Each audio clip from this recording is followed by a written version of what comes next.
All right, so wage rates play a very important role in classical economic theory. And in order for you to understand classical economic theory, you are also going to have to, or first understand the idea of wage rates. In order to understand wage rates, you're going to have to understand the labor market. Now, if you have already taken microeconomics, you've probably already learned a lot about labor markets. But if you have not taken microeconomics yet, then you may not know anything about labor markets. And so I'm going to give you a brief description, brief understanding of the labor market. So let's go to the circular flow diagram, right? So we learned that we have households and we have firms in the economy, right? Households are individuals, firms are businesses. Okay, and one of the things that we learned is that firms produce products, right? Okay, so let's say a firm will produce a product, and then households, they go and they buy the product that is produced from firms, right? And the way that they buy the product is they send money this direction, and then that money goes to the firms. And that's how firms make their money, is by households buying products from the firms. And this happens in what is called product markets, right? So households are the buyers or the demanders, and firms are the sellers or the suppliers in the product markets. And so we have firms, which are the supply, and we have households, which are the demand in product markets. So when we draw a supply and demand curve, right? Now, not aggregate supply, not aggregate demand. This is just for a single market, some product market, we have supply and demand, and then we have quantity and we have price. And so the households represent demand, the firms represent supply, and when they eventually agree on a price and they agree on a quantity, that becomes equilibrium price and equilibrium quantity. And that is how households get the products that they consume for utility, okay?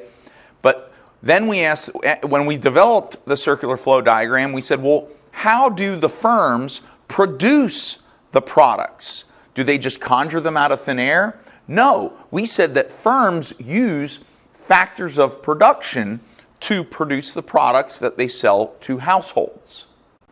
Well, where do they get those factors of production? They get them in what are called factor markets. Okay? So now these are not markets for products, they're markets for factors of production. Factor markets for land, factor markets for labor, and factor markets for capital. Now, here's the interesting thing. Land factor markets and capital factor markets behave very similarly to product markets, because in a way, capital is a product, right? It was produced by probably a company, and then it's purchased by another company, and then they use it for production, okay? So capital markets, as a factor of production, they generally behave very similar to product markets. But in that case, you have the producer over here, and you have another firm over here, which is the demander, okay? Land is also very similar to a product market, because cows and trees and that sort of thing are all basically commodities that are purchased by businesses from other businesses in order to produce stuff. But the labor market, okay, the factor market for labor is called the labor market. The labor market is very special because human beings are not produced by businesses and then sold to other businesses. Human beings exist already. Also, the labor market, human beings do not sell themselves to businesses. They rent their labor out. You rent your labor. You are somebody, if you have a job, then when you go to work, let's say you go to work for 7 hours, a 7-hour shift. Let's say that you work from 8 to 3. Okay, you're only going to be at your job from 8 to 3, and they're only going to pay you for your time from 8 to 3. They don't own you. They can't do anything that they want with you. They can't throw you out. They are not supposed to abuse you. Now, sometimes managers may treat you like they own you. They may even say that they own you for 7 hours, but they don't own you. You own you. You own your labor, and you rent your labor out for a little while. And if they're mistreating you or your labor, you have the freedom to walk out the door and not work there anymore. So then where do these firms get the labor from? Who is renting out their labor? Well, it's households. It's the individuals in the households. And so at the top of the circular flow diagram, which you already learned about previously in the semester, firms are the buyers and households are the sellers in the labor market. Now, we can actually put, when you originally drew this, you put factor markets up here. But we're focusing on one of the factors, which is labor. So firms are the buyers in the labor market. And so then, firms, they send money. I normally put that curve underneath, but I just kind of did it wrong here. And households receive money. Firms send money because they're the buyers, which means that the firms are the demand in the labor market, and you, the individual, you are the supply in the labor market.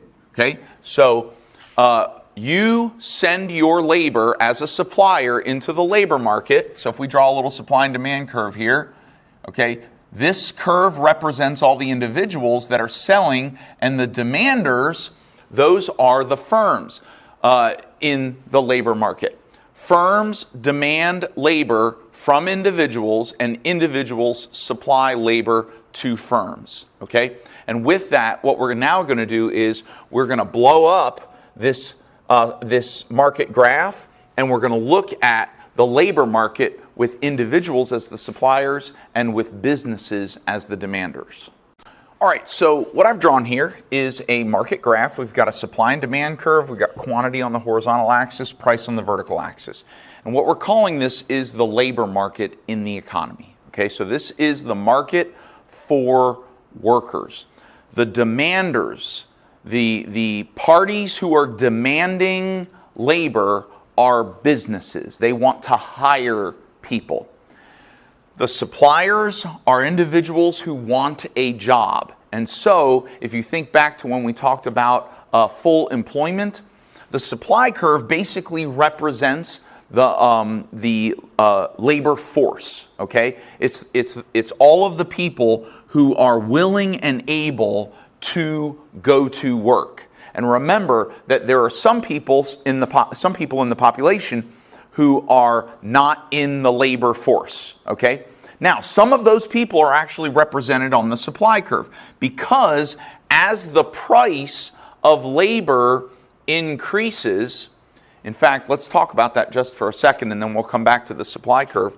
What is the price of labor? Well, you are paid a price per hour when you go to work, right? And that is often referred to as your wage. And so in the labor market, we're going to call the price of labor, we're going to call it the wage rate, okay, or wages.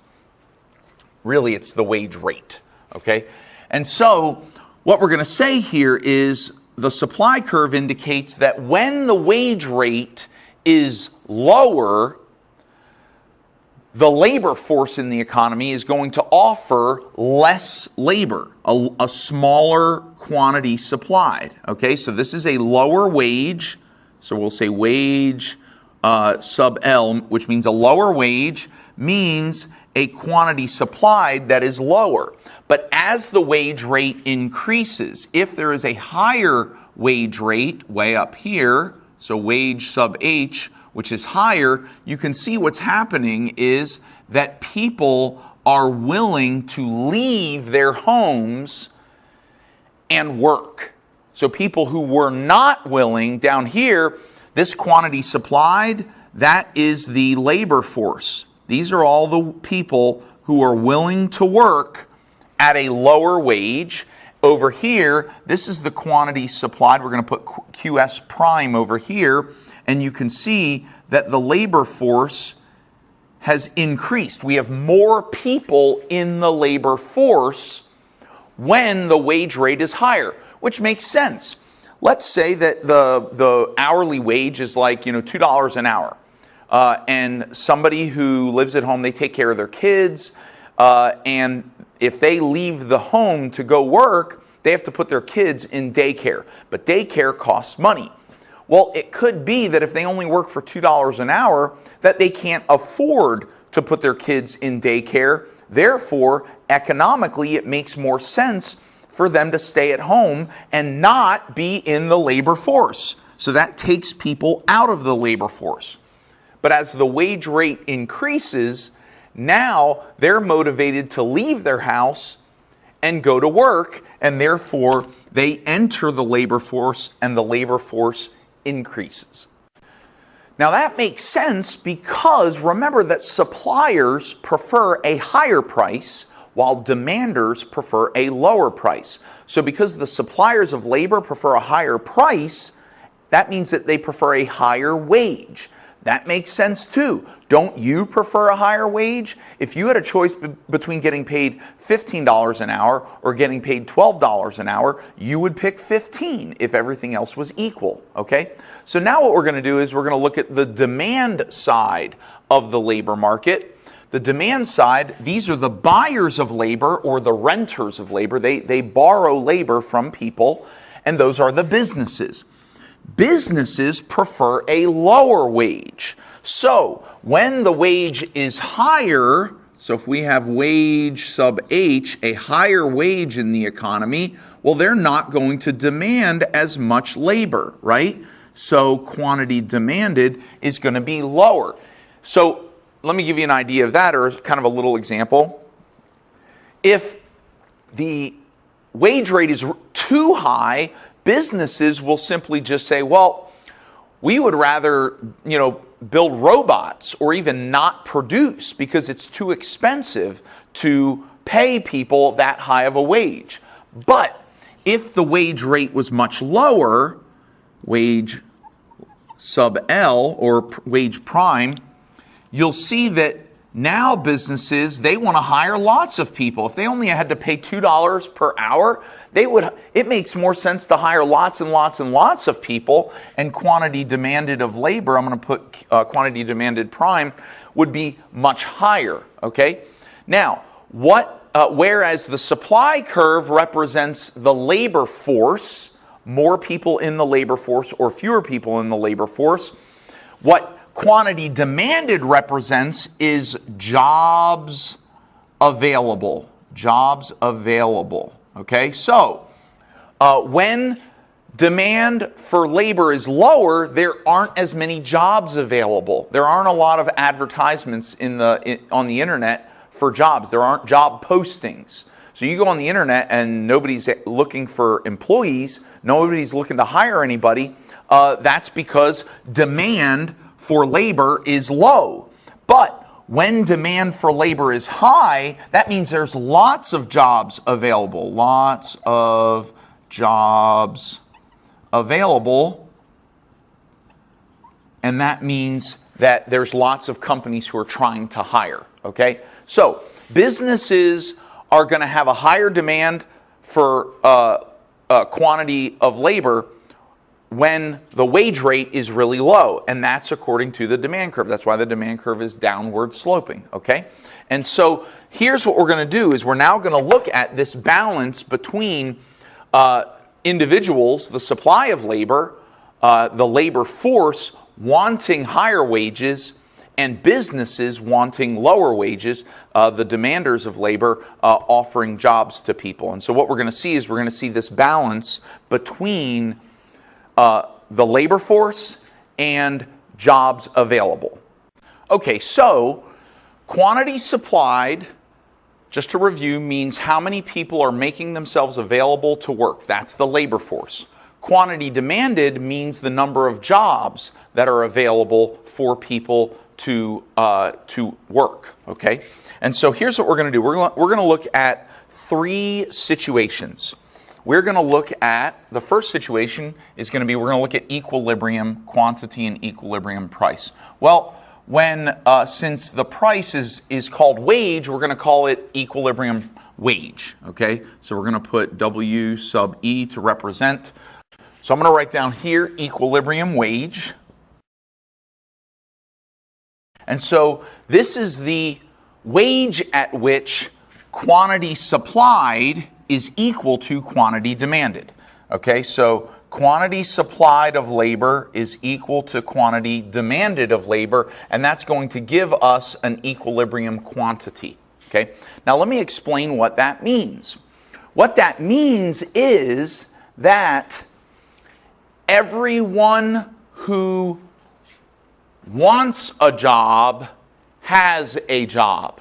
It's where, look at this, the number of people, the labor force, the number of people who want a job is equal to the number of jobs that are available. And what we call that in economics, if you think back several lessons, we call that full employment. Okay? Now, this is not accounting for structural unemployment and frictional unemployment. Those are still present, okay? And the reason those are present goes like this. With structural unemployment and with frictional unemployment, there are people out of work, okay? So there are a number of people out of work. They don't have jobs, right? But they are looking for jobs. They are unemployed, okay? So unemployed. But remember, with structural and frictional unemployment, there are jobs available for those people. And so the number of people who are unemployed is equal to the number of jobs available. And so just because the number of jobs available is equal to the number of workers available doesn't mean that they're all actually working right now. This includes the people who are working and the people who are in the process of moving into these jobs. So when the labor force, the number of people available to work, is equal to the number of jobs available, we call that full employment. And that is where the unemployment rate, UR, is equal to the natural rate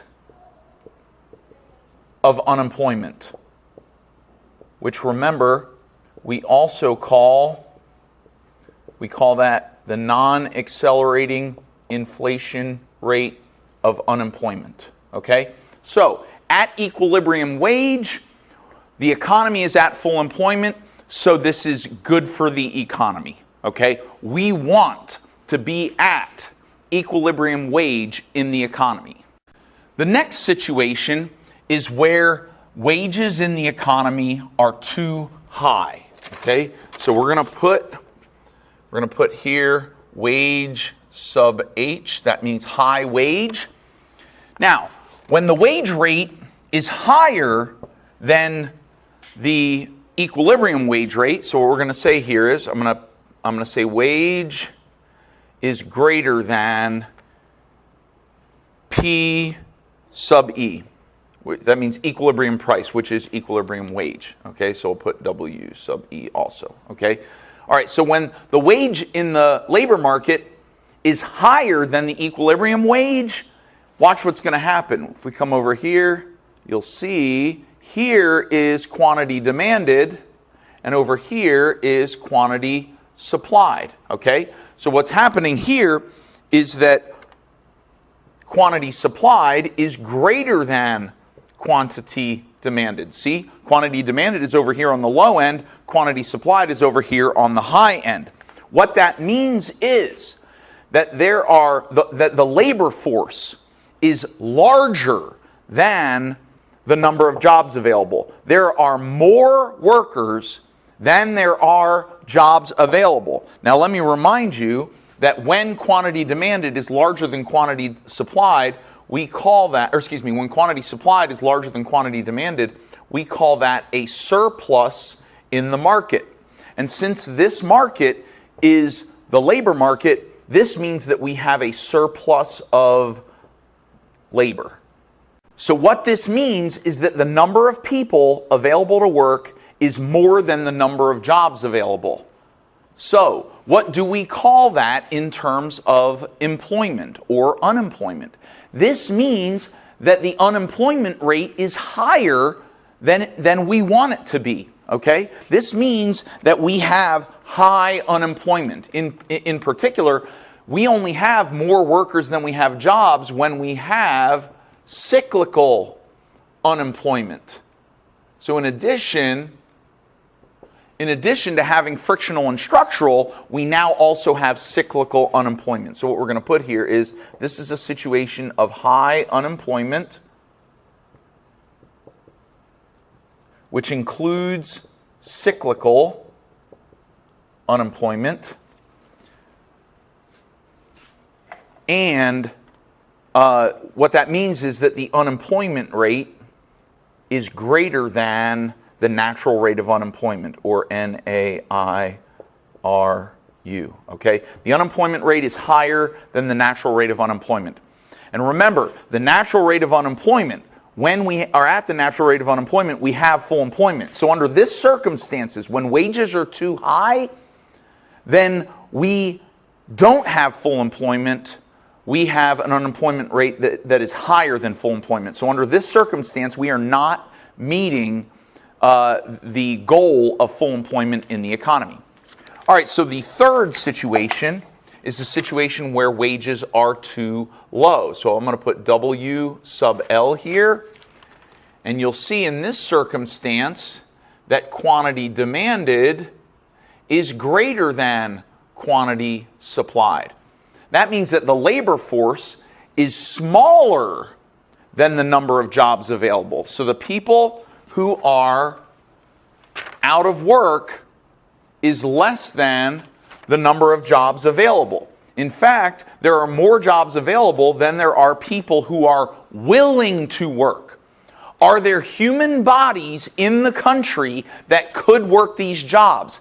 Yes, but they are not in the labor force. Why? Because the wage is too low. They are not interested in going out into the labor force to work for such a low wage.